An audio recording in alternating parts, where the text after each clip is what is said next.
الرحيم. الحمد لله رب العالمين وبه نستعين على أمور الدنيا والدين وصلى اللهم على سيدنا محمد وآله وصحبه وسلم أجمعين.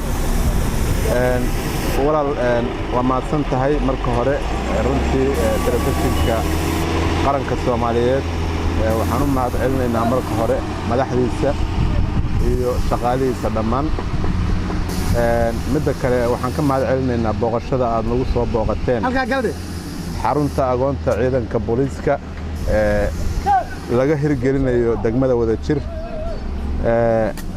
meeshan waxaan rabaa inaan idin sheego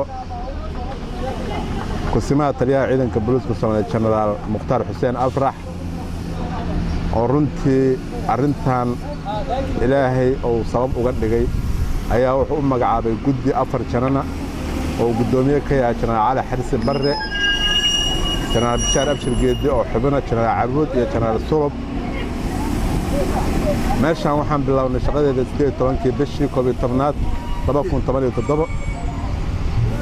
waxaan rajo ka qabnaa inay soo gabagabowdo 15 bisha 12aad 2017 oo ku aadan maalinka sabtiga insha Allah taala. sida ay u jeedaan meeshan shaqada ka socota waa dibudhis iyo dayactir. meeshan waxay aad dhul jiq ah oo hawd ah oo bahal galeen ah. waxaan ka bilownay muuqaalka aad ku arki doontaan boorka gadaasheena yaal. waxaan ka hirgelinay xarunta ciidanka booliiska agoonta aan ugu talagalnay in lagu xareeyo oo amray taliya kusimaha ciidanka booliiska Soomaaliyeed Generaal Mukhtaar. waxay isugu jirtaa dhismuhu qaybo kala duwan.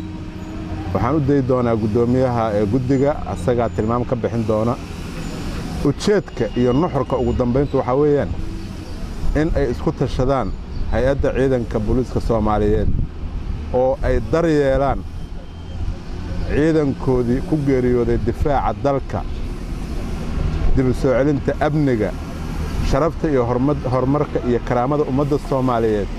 ciidankii ku dhintay ee ku dhaawacmay qarax iyo xabad iyo shirqool inta ka dhaxaysa ayagoo dalkoodii dadkooda samata bixinaya awlaaddoodii in meeshan lagu xanaaneeyo, wax lagu baro, lagu quudiyo, lagu diyaariyo, diinta Ilaahay lagu baro, cilmiga maadiga lagu baro.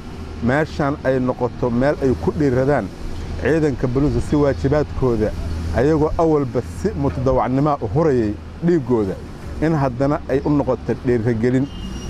waayo askariga haddii uu og yahay markii uu dhibaatoobo waxa ka dambeeya in la daryeelayo, yacni wuxuu xoog u yeelanayaa inuu dalkan ku dhiirado inuu runtii yacni uu amni ku soo celiyo. marka nuxurkuna halkaas waaye. waxaan kaloo oo taliya kusimaha ciidanka booliiska oo ballan qaaday haddii uu xil hayo iyo haddii uusan haynba in aan kafaalo qaadno ciidanka booliiska Soomaaliyeed xubin kastoo ka mid ah inay kafaalo qaado ilmahaas daryeelkooda, xanaanadooda, xaqiijinta waxbarashadooda in gacanta ay ku hayaan ciidanka booliiska Soomaaliyeed oo aan waxeenna u horno nafteenna iyo maalkeenna aan ku bixinno. aad iyo aad u mahadsantihiin. waxay intaas ka badan gudoomiyahan u deenayaa. Assalaamu calaykum.